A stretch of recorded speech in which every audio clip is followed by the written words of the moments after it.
Hello दोस्तों, तो आज हम जानेंगे भगवान विष्णु के मत्स्य अवतार के बारे में।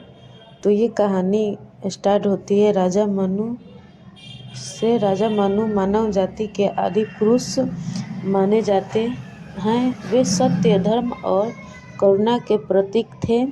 एक दिन जब वे अपने आश्रम के पास शांत नदी में स्नान कर रहे थे, तभी जल में कुछ हलचल महसूस हुई। उन्होंने देखा एक छोटी सी चमचमाती हुई मछली उनकी हथेलियों में आ गई थी।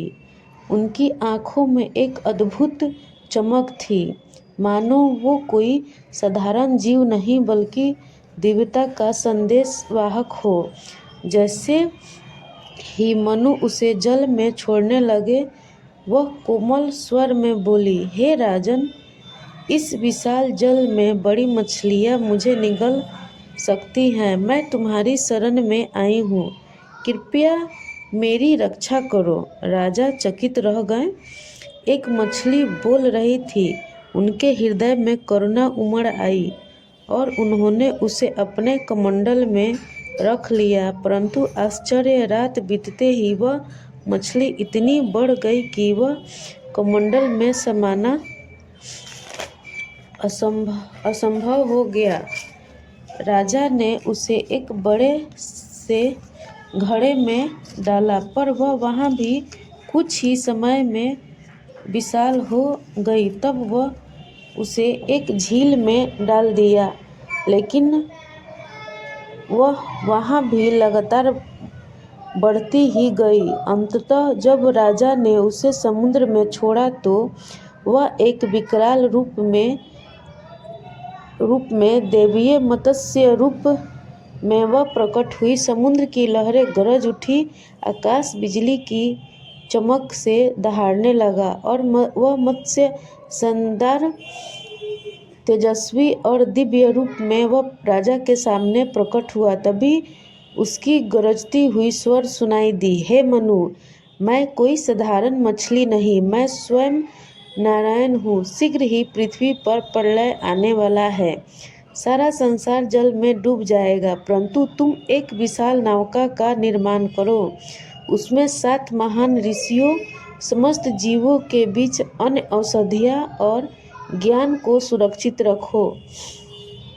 जब प्रलय का जल संसार को निगलने लगेगा, तब मैं पुनः आऊँगा और तुम्हारी नाव का मार्गदर्शन करूँगा।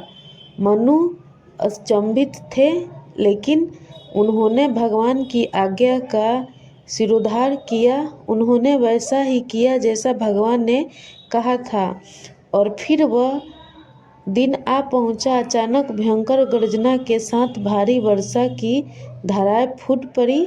सागर उफान पर आ गया। नदियाँ अपनी किनारे तोड़कर समुचित भूमि को निगलने लगी और घोर अंधकार संसार को घेर लिया। महाप्रलय शुरू हो चुका था।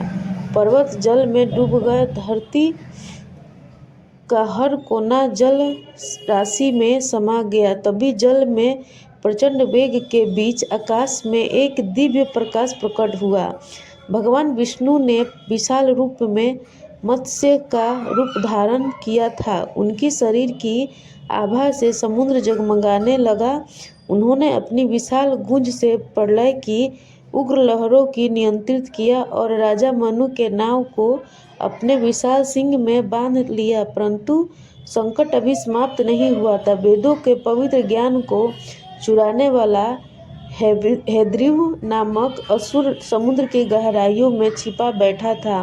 वह नहीं चाहता था कि सृष्टि का पुनर्निर्माण हो। वह अज्ञान और अंधकार का साम्राज्य स्थापित करना चाहता था। परंतु भगवान विष्णु ने अपने विराट मत्स्य रूप में समुद्र की अतल गहराइयों में गोता लगाया और भयंकर गर्जना के साथ हैग्रीव का संहार किया और वेदों को पुनः प्राप्त कर ब्रह्मा जी को सौंप दिया। कुछ समय बाद प्रलय समाप्त हुआ और जल धीरे धीरे घटने लगा। तब भगवान ने राजा मनु की नाव को एक पवित्र पर्वत पर सुरक्षित स्थान पर उतार दिया। वेदों की पुनः स्थापना हुई। मानवता का नवसृजन हुआ और एक नए युग की शुरुआत हुई। यह एक पौराणिक कथा नहीं, यह एक महान संदेश है। मत्स्य अवतार